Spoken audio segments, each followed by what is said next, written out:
फिर वह भिखारी मॉल के सामने आता है। वह लड़की फिर उसके पास जाती है और उसे 10 का नोट निकाल कर फिर से देती है। दोस्तों ऐसा ही काफ़ी दिन चलता है, लेकिन एक दिन क्या होता है, वह भिखारी जो था वह मॉल के सामने आता है। वह देखता है कि उस दिन वह जो लड़की थी वह मॉल के सामने नहीं थी।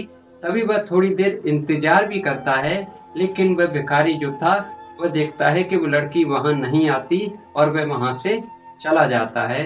दोस्तों जैसे ही वह थोड़ी दूर जाता है, तभी वह लड़की पीछे से आवाज़ लगाती है कि अंकल जी रुक जाओ, मैं आ रही हूँ।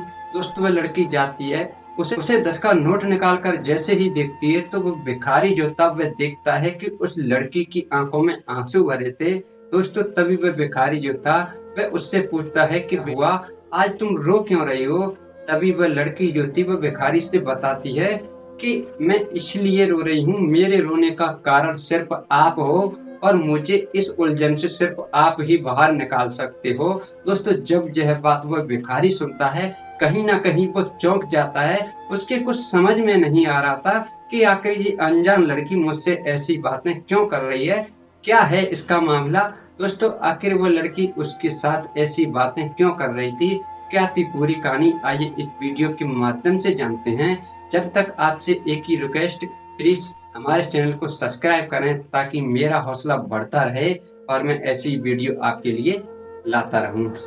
दोस्तों यह कहानी है दिल्ली के पारगंज की, जहां एक सरोज नाम की लड़की रहती है।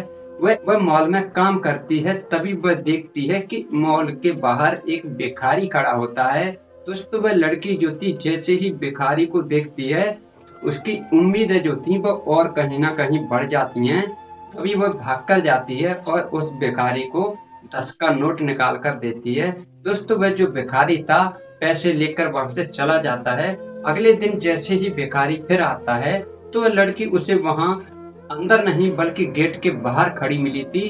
वह जैसे ही भिखारी को देखती है, दोस्तों वह 10 का नोट निकालती है और उस भिखारी को दे देती है। दोस्तों ऐसा काफी दिन चलता है, लेकिन एक दिन क्या होता है, भिखारी जो था वह उसी समय पर आता है, लेकिन वह जो लड़की जो थी वहां उस समय नहीं थी।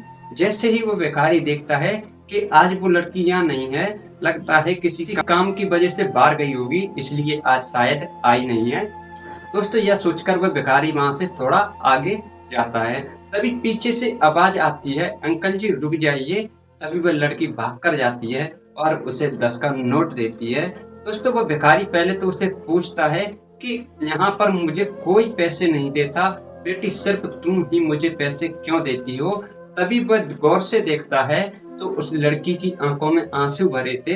दोस्तों वह भिखारी जैसे ही उस लड़की की आंखें देखता है, वह कहीं ना कहीं असमंजस में आ जाता है।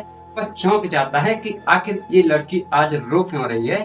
तभी वह लड़की से पूछता है तो सरोज थी, वह बताती है कि मेरी रोने का कारण सिर्फ आप हो, अगर आप चाहो तो मैं जिंदगी में कभी ना रोऊं। दोस्तों जब वह भिखारी यह बात सुनता है, कहीं ना कहीं वह चौंक जाता है। वह कहता है ऐसा कैसे हो सकता है, भला मैं तुम्हारी मदद कैसे कर सकता हूँ? मैं तो तुमको जानता भी नहीं हूँ, मैं तो सिर्फ तुम्हें कुछ ही दिनों से यहाँ मॉल में जानता हूँ।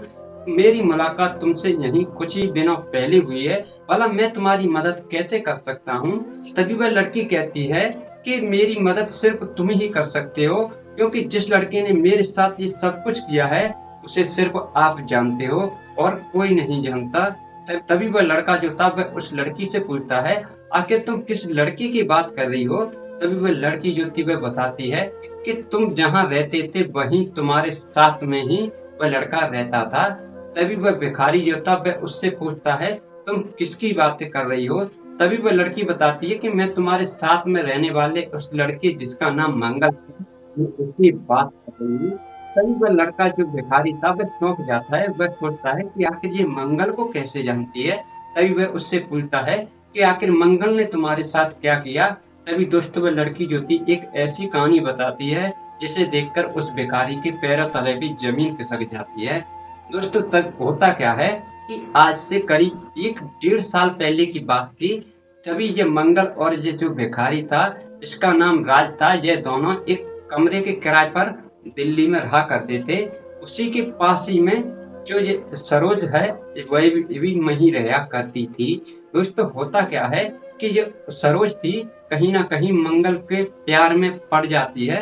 वह उसे इतना प्यार करने लगती है, जो मंगल था वह भी सरोज को प्यार करने लगता है। लेकिन इस बात का जिक्र जो राज था उसे बिल्कुल नहीं था, वह इस बात से बिल्कुल अनजान था। लेकिन इसी बीच होता क्या है, जो मंगल था वह सरोज को धोखा दे देता है और उसे काफी दिनों बाद जब मिलता है तो उससे फोन पर कहता है कि मुझे ना तुम 1 लाख रुपए दे दो, वरना मैं तुम्हारे फोटो शेयर कर दूंगा, मीडिया पर डाल दूंगा, जिससे तुम बदनाम हो जाओगी। दोस्तों तभी सरोज से वह व्यक्ति पूछता है, जो भिखारी था, राज पूछता है कि आखिर वो किस फोटो की बात कर रहा था। तभी सरोज बताती है कि मैं और वो मंगल जो था वह हम दोनों कहीं ना कहीं रिलेशन में रह चुके हैं। इसी बीच उसने मेरे कुछ फोटो खींचे थे, लेकिन मैंने कभी मना भी किया था, लेकिन वो माना नहीं और उसने मेरे फोटो खींच लिए। अब वह मुझे फोन कर कर मुझे ब्लैकमेल कर रहा है और मुझसे कह रहा है कि तुम मुझे जब तक 1 लाख रुपए नहीं देती, मैं तुम्हारे फोटो डिलीट नहीं करूंगा। तुमने मुझे पैसे भी नहीं दिए तो मैं ये फोटो वायरल कर दूंगा और तुम किसी को मुंह दिखाने के लायक नहीं रहोगी। तभी वह भिखारी जो था वह कहता है, चलो कोई बात नहीं, अगले दिन जब तुम्हारे पास उसका फोन आए तो तुम उस लड़के को एक कमरे पर बुलाओ जिसमें मैं रहता हूँ, लेकिन उससे कहना कि तुम मेरी सहेली के कमरे पर मुझसे मिलने आओ, मैं तुम्हें पैसे वहीं दूंगी। दोस्तों वह कमरा जो था वह उस भिखारी राज का था। उनका प्लान था कि उसे मौके पर वहीं पकड़ेंगे। अगले दिन क्या होता है कि जो भिखारी राज था वह एक बैग में 70,000 रुपए लेकर आता है और वह सरोज को देता है। वह कहता है, ये लो पैसे, मेरे पास बाकी के पैसे तो नहीं है, मैंने भीख मांग मांग कर जितने ही पैसे जुटा पाए हैं, शायद इससे तुम्हारा काम बन जाए, तो ये लो तुम उसे दे देना। लेकिन देने से पहले उसे तुम यही बात कहना कि तुम मेरी सहेली के कमरे पर आओ, मैं तुमसे वहीं मिलूंगी और पैसे दूंगी। दोस्तों ऐसा ही होता है, वह उससे बात करती है और उसी भिखारी के कमरे का एड्रेस दे देती है और उससे कहती है कि तुम मेरी सहेली के कमरे पर आओ, मैं अपनी सहेली के बीच में पैसे तुम्हें इसलिए देना चाहती हूँ कि मुझ पे भी कुछ सबूत रहे और इस बात को कोई तो जाने कि हाँ मैंने तुम्हें पैसे दिए हैं, वो इस बात की गवाह रहेगी। दोस्तों ऐसा ही होता है, वह लड़की जो थी वह उसे एड्रेस बताती है और अगले दिन वह लड़का वहाँ आता है। दोस्तों वह जैसे ही आता है तो वह देखता है कि सरोज जो थी वह करीब बैग में कुछ पैसे लेकर वहाँ खड़ी थी। वह जैसे ही अंदर जाता है वह उससे पैसे देती है और उससे कहती है कि ये लो पैसे और मेरे सारे फोटो डिलीट कर दो। तभी मंगल जो था वह उससे कहता है कि मैंने फोटो जो थे सारे डिलीट पहले ही कर दिए, तुम्हारे फोटो मेरे पास कोई फोटो नहीं है, मैं तुमसे झूठ कह रहा था, मेरे पास तो तुम्हारा कोई फोटो था ही नहीं, बल्कि मैंने तो तुमसे झूठ कहा था। दोस्तों जब वह इतनी बात कहता है तभी पीछे से वह राज आ जाता है, जिसके हाथ में एक डंडा था।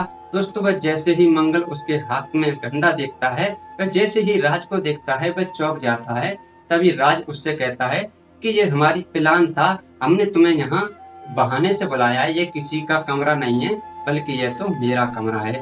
दोस्तों जैसे ही मंगल उसके मुंह से ये शब्द सुनता है वह डर जाता है, उसके हाथ में डंडा जो था। तभी राज मंगल से कहता है कि तू इसके सारे फोटो डिलीट कर दे और पैसे भी इसे वापस कर दे, वरना तू आज यहाँ से जिंदा नहीं जाएगा। दोस्तों तभी मंगल था वह सी बातें कहता है जिसे देखकर सरोज और जो राज था वह दोनों चौंक जाते हैं। मंगल जो था वह राज से कहता है कि ये पैसे अगर मैं ले जाऊं तो भी मारा जाऊंगा, अगर ना ले जाऊं तो भी मैं मारा जाऊंगा, वह लोग मुझे छोड़ेंगे नहीं, वह मुझे जिंदा मार देंगे। उन्होंने मुझे मारने की धमकी दी है, इसलिए अगर ये पैसे मैं ले जाता हूँ तो तुम मुझे मारोगे, अगर ना ले जाता हूँ तो वो लोग मुझे मारेंगे। तभी सरोज उससे पूछती है, आखिर तुम किन लड़कों की बात कर रही हो? तभी वह बताता है कि जब मैं तुमसे दूर हो गया था और इसी बीच मेरी संगत कुछ मेरे दोस्तों से हो गई जो ज्यादा पिया खाया करते थे, लेकिन उन्होंने मेरे साथ गद्दारी करी, उन्होंने मुझे जुआ वगैरह खिलाकर मुझ पे इतना कर्जा कर दिया, अब वो मुझसे पैसे मांग रहे हैं करीब उनके 1 लाख रुपए मुझ पर उधार आ रहे हैं और वो पैसे मैं दे नहीं पा रहा हूँ, जिस वजह से वह मुझे मारने की धमकी दे रहे हैं। लेकिन सरोजज्योति वह उसकी बातों पर विश्वास नहीं करती। वह कहती है, मैं तुम्हारी बातों पर विश्वास हरगिज़ नहीं कर सकती। तुम यहाँ से पैसे ले जाओ, मेरी जानो तुम्हें वो मार दें चाहे तुम जिंदा रहो, मुझे तुमसे कोई मतलब नहीं है। मेरे फोटो बस तुम डिलीट कर दो। तभी मंगल कहता है कि मेरा विश्वास करो, मेरे पास तुम्हारी कोई फोटो नहीं है। मैंने तुम्हारे फोटो तो कभी ऐसे खींचे ही नहीं, बल्कि जो भी फोटो मेरे पास थे मैंने वह फोटो पहले ही डिलीट कर दिए थे। वो फोटो मैंने इसलिए डिलीट कर दिए थे क्योंकि उनके पैसे जब मुझ पे आ रहे थे तो मुझे डर था कहीं वो मेरा फोन ना चुरा लें, और वो मेरा फोन चुरा लेंगे जिसमें तुम्हारे फोटो पड़े थे। इसलिए मैंने वो फोटो पहले ही डिलीट मार दिए थे। इसलिए मेरा विश्वास करो, मेरे फोन में तुम्हारा कोई फोटो नहीं है। दोस्तों, लेकिन सरोजज्योति जो दिखाई हुई थी वह उसकी झूठे की बातों में कभी विश्वास नहीं करती, क्योंकि उस दोस्तों सरोजज्योति वह मंगल की बातों पर बिल्कुल विश्वास नहीं करती, क्योंकि उसने हरकत ही जो करी थी। तभी जो राज था वह कहता है, अगर तू सच कह रहा है तो ये पैसे ले जा और जा अपनी जान बचा ले। लेकिन सरोजज्योति वह भी कहती है, अगर ऐसी ही बात है तो तुम पैसे ले जाओ, लेकिन आज के बाद मुझे प्लीज अपनी शक्ल मत दिखाना, मैं तुमसे नफरत करती हूँ। और प्लीज अगर मेरे फोटो भी हों तुम्हारे फोन में तो डिलीट मार देना। तभी मंगल जो था वह कहता है, ये लो मेरा फोन, अगर तुम्हें विश्वास नहीं हो रहा तो ये मेरा फोन चेक कर लो, बल्कि चेक मत करो, तुम इस फोन को तुम ही रख लो प्लीज, ये मैं सच कह रहा हूँ, मेरे फोन में तुम्हारा कोई फोटो नहीं है। दोस्तों, वह जो सरोज जो थी वह उसके पूरे फोन को चेक करती है तो सच में उसके फोन में कोई फोटो नहीं होते, और यह देखकर वह उस पर तरस खाती है और उससे कहती है कि ये लो पैसे और जाकर तुम उन लोगों को दे दो और अपनी जिंदगी बचा लो। लेकिन मुझसे एक वादा करो कि आज के बाद ना तुम जुआ खोलोगे और ना ही शराब दारू पियोगे, बल्कि एक अच्छी जिंदगी जियोगे। दोस्तों, वह जो मंगल था वह सरोज को वादा करता है कि हाँ, मैं विश्वास करता हूँ, मैं कभी भी दारू को हाथ तक नहीं लगाऊंगा। दोस्तों, वह पैसे लेकर वहां से चला जाता है और उन लड़कों को वह पैसे दे देता है। दोस्तों, उसके बाद मंगल जो था वह बिल्कुल सुधर जाता है, वह काफी मेहनत करता है और वह एक कंपनी में जॉब करने लगता है। जो बाइक की कंपनी थी वह उसमें जॉब करता है। दोस्तों, वहां उसे अच्छे पैसे मिल रहे थे। दोस्तों, धीरे धीरे करके समय गुजरता है, वह अपने सारे कर्ज वगैरह चुका देता है और एक अच्छी जिंदगी जीने लगता है।